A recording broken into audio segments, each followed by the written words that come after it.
Assalamualaikum Sobat Inspira, apa kabar? Semoga baik ya. Bersama saya Yunda Triandani, dalam beberapa menit ke depan akan mengulas informasi terupdate dalam program News Minute.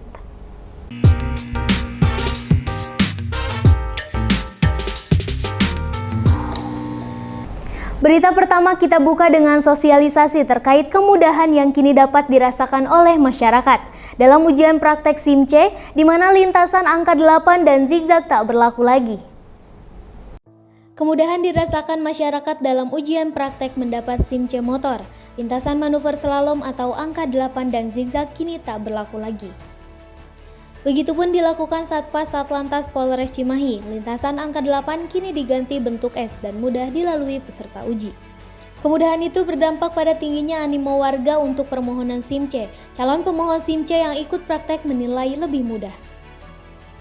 Selasa siang, Kapolres didampingi Ketua DPRD Kabupaten Bandung Barat mengecek langsung praktek lintasan uji SIM-C. Selama ini, trek zigzag pada praktek uji SIM-C menjadi momok menakutkan bagi warga pemohon. Trek dengan pola zigzag sulit dilintasi, tentu hal tersebut menurunkan semangat pemohon untuk lolos mengantongi SIM-C. Namun kini setelah trek zigzag diganti dengan trek pola berbentuk huruf S, warga sebagai pemohon SIM-C bisa sedikit lega dan bisa dengan mudah melintasinya. Tercatat hingga Selasa siang ini warga pemohon SIM-C meningkat hingga 200 orang. Namun begitu, pihak Polres Cimahi masih melakukan uji coba untuk format trek yang baru dan masih mendalami kekurangan serta kelengkapan prasarana untuk format trek uji SIM-C yang baru. Pagi ini saya didampingi oleh Ketua DPRD Kabupaten Bandung Barat mengecek pelaksanaan uji praktek SIM di Polres Cimahi yang telah kita rubah desainnya sesuai dengan instruksi Bapak Kapolri. Tentunya ini semangat adaptif kita untuk memberi kemudahan kepada masyarakat dalam mengurus surat izin mengemudi. Kebijakan baru digagas Kapolri Jenderal Polisi Sigit Prabowo ini memberi angin segar pemohon SIM. Dengan format baru, para pemohon SIM-C akan lebih mudah melewati lintasan berbentuk huruf S. Salah seorang pemohon yang telah 2 kali melakukan ujian di trek S mengaku ujian praktek lebih mudah dan mudah lulus. Menurutnya, persiapan yang harus dilakukan jangan gugup dan mengikuti arahan petugas, karena trek yang dilintasi lebih mudah dari trek zigzag. Lebih mudah ini sih, tapi untuk di waktu, emangnya kita mau kemana sih? Ya, kalau kita mau kerja, ngejar waktu atau ngejar keselamatan? Dari Kota Bandung, tim Inspira TV melaporkan. Warga Kecamatan Ngamprah, Kabupaten Bandung Barat geger atas terjadinya tindak pidana penganiayaan terhadap Komariah Ulfa. Wanita parubaya pemilik toko grosir di Kampung Ngamprah Landeh, Desa Sukatani, terkapar dianiaya orang tak dikenal pada Selasa 8 Agustus 2023 sore. Warga Kecamatan Ngamprah, Kabupaten Bandung Barat geger atas terjadinya tindak pidana penganiayaan terhadap Komariah Ulfa. Wanita parubaya itu pemilik toko grosir di Kampung Ngamprah Landeh, Desa Sukatani, terkapar dianiaya orang tidak dikenal Selasa 8 Agustus 2023 sore. Sebelum peristiwa terjadi, korban seperti biasa tengah menjaga toko grosirnya. Tak disangka datang seorang pria tidak dikenal secara membabi buta menganiaya korban hingga terkapar bersimbah darah. Korban mengalami luka terbuka di bagian wajah, tangan, dan perut. Korban dibantu warga dibawa ke Rumah Sakit Cahya Kawaluyaan Padalarang. Nih, saya itu anterin anak jajan. Dia tuh mau ngaji, posisinya mau jajan, udah gitu saya berhenti. Pas lagi iniin motor, setelah mau berhentiin motor, saya kedengar dari suara tolong, tolong kayak gitu. Kirain saya lagi berantem suami istri. Tapi kok suaranya kok makin kayak ngerasain gitu. Saya coba masuk ke dalam. Udah masuk ke dalam, ternyata posisi si pelaku tuh jongkok kayak gini. Terus si Uni itu kan di sini ada tempat beras ya. Si Uni itu dipojokin, jadi dipojokin gini. Si Uni nggak bisa bergerak. Kayak lagi ditonjok apa ditusukin kayak gitu. Terus saya sempat bilang lagi apa kenaon gitu ya. Terus udah kayak gitu saya gemeter karena ngelihat anak di luar. Terus lihat Uni ini bersimbah darah semuanya, ini darah semuanya. Tiba-tiba teriak-teriak, tolong, tolong. Terus berpapasan sama si pelaku itu. Cuman mukanya nggak jelas karena saya gemeter gitu. Setahu saya cuman pakai hoodie hitam, ininya agak sedikit gondrong, pakai tas, ininya celana biru SMP. Kira-kira jam berapa, Bu? Saya antar anak jam 15.30. Mungkin pakai sajam karena ngelihat korban itu ininya bersimbah darah. Ininya berdarah. Peristiwa sadis ini berlangsung cepat. Melihat korban sudah tak berdaya dianiaya pelaku secara membabi buta, pelaku yang kini dalam pengejaran polisi kabur meninggalkan tempat kejadian perkara. 19.30 ya, terjadi tindakan penganiayaan terhadap seorang ibu dan saat ini sedang dalam perawatan di rumah sakit Cahaya Kabupaten Kota Parahyangan. Jadi ya di toko grosir ya, juga pelaku yang mau masuk ke dalam gitu ya, kemudian bertemu sama korban ya, kemudian pelaku kemudian melakukan tindakan penganiayaan ya, terhadap korban, mengalami luka di beberapa titik bagian tubuh. Hingga saat ini korban masih dirawat intensif, namun telah memberikan keterangan kepada polisi.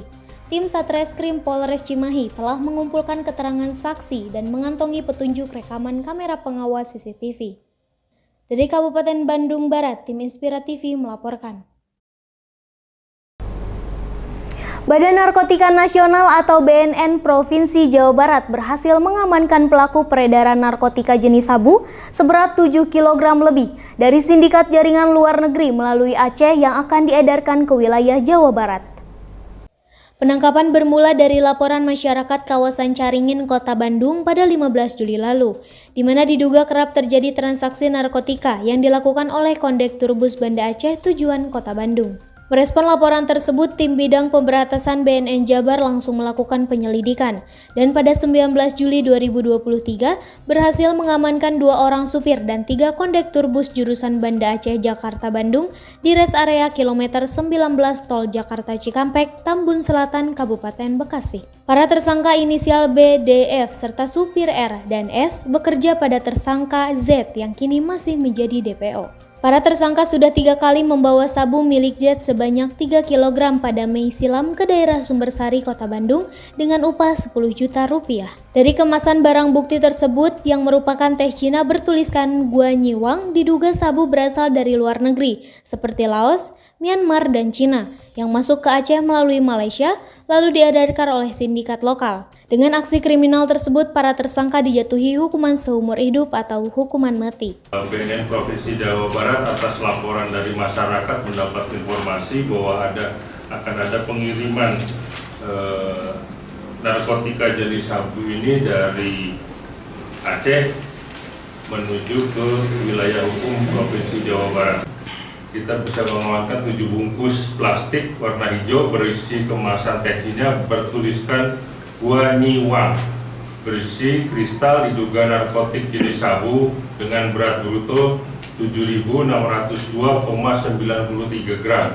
Kemudian 1 unit kendaraan bus PMTOH Opel BL 73XXXZH dan 4 unit HP berbagai merek.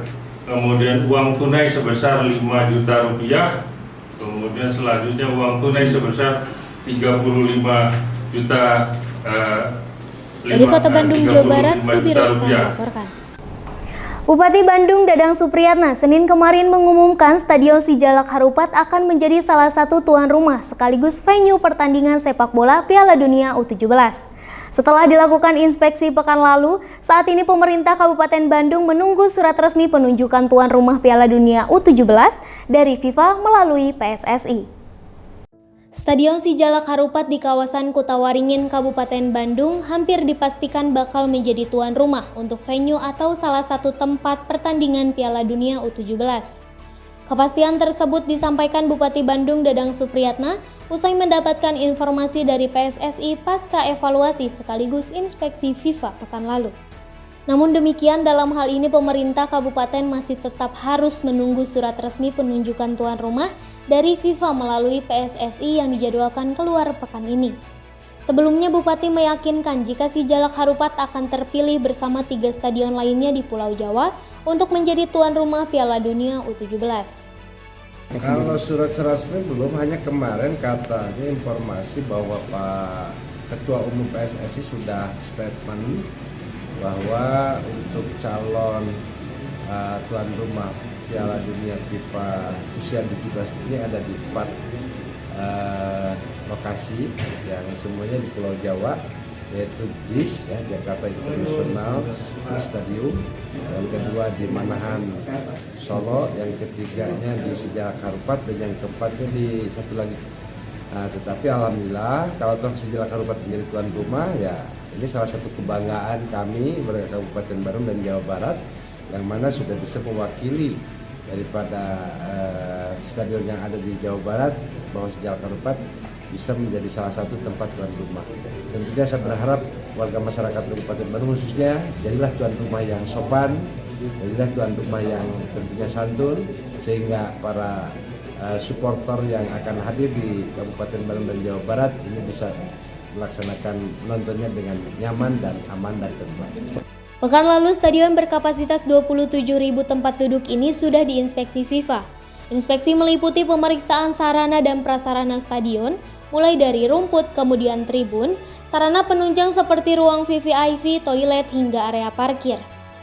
Stadion Sejalak Harupat sudah direnovasi sejak penunjukan Indonesia menjadi tuan rumah Piala Dunia U20.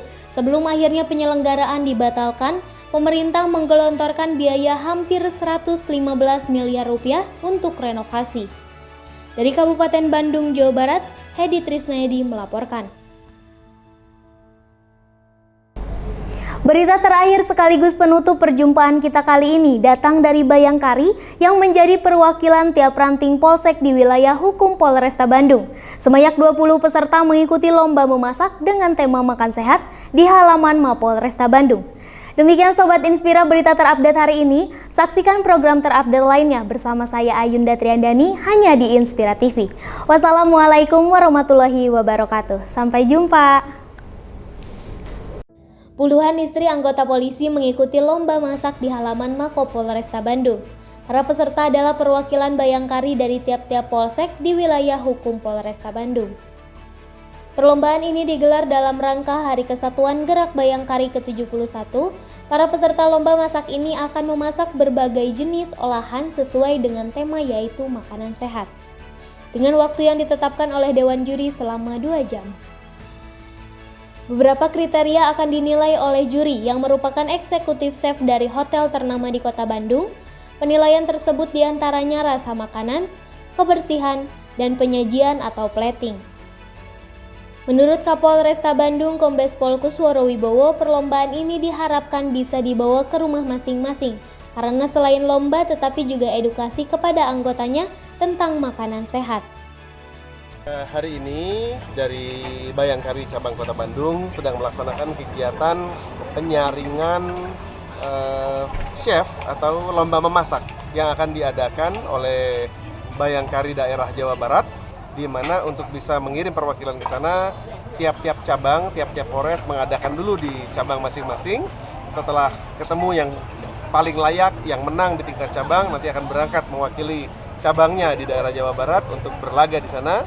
Nanti untuk menjadi juara chef terbaik, koki terbaik, di mana masakannya kriterianya adalah bahan yang kami siapkan, silakan dimanfaatkan sebaik-baiknya, kemudian ketepatan waktu, rasa, kemudian kemampuan menjelaskan apa bahan-bahan yang digunakan dan apa manfaat daripada masakan yang disajikan. Maksud dan tujuan daripada item ini dilombakan dalam Hari Gerak Bayangkari ke-71 adalah Baiti Janati, rumahku adalah surgaku, di mana semoga dengan perlombaan ini tiap-tiap Bayangkari mengasah kemampuannya untuk memasak, ikut lomba, dan seiring dengan kemampuan memasaknya ini meningkat, semoga cinta suami kepada istri juga semakin meningkat. Sementara itu, menurut juri lomba yang merupakan eksekutif chef hotel ternama, diharapkan peserta bisa lebih mengetahui lagi cara masak yang baik, karena dengan masakan yang enak bisa menumbuhkan keharmonisan dalam rumah tangga. Peserta yang berhasil menjuarai lomba masak sehat ini nantinya akan kembali mengikuti lomba di tingkat Jawa Barat. Hari Gerak Kesatuan Bayangkari adalah hari peringatan organisasi para istri polisi. lomba penilaian masakan yang paling utama adalah cita rasa pasti. Terus karena ini perlombaan masak ini karena bertemakan makanan sehat. Jadi makanan sehat ini terdiri dari beberapa jenis bahan yang memang sudah disiapkan, bahan-bahan kualitas yang memang sehat, dari cara mengolah, terus dari cara dia untuk tekniknya juga sendiri, itu beberapa kriteria untuk makan sehat hari kita. Secara kebersihan nanti dia dekor platingnya juga di piringnya sendiri, dari cara dia juga pengolahan itu juga jadi bahan penilaian kita sendiri. Dari Kabupaten Bandung, Jawa Barat, Hedi Trisnayadi melaporkan.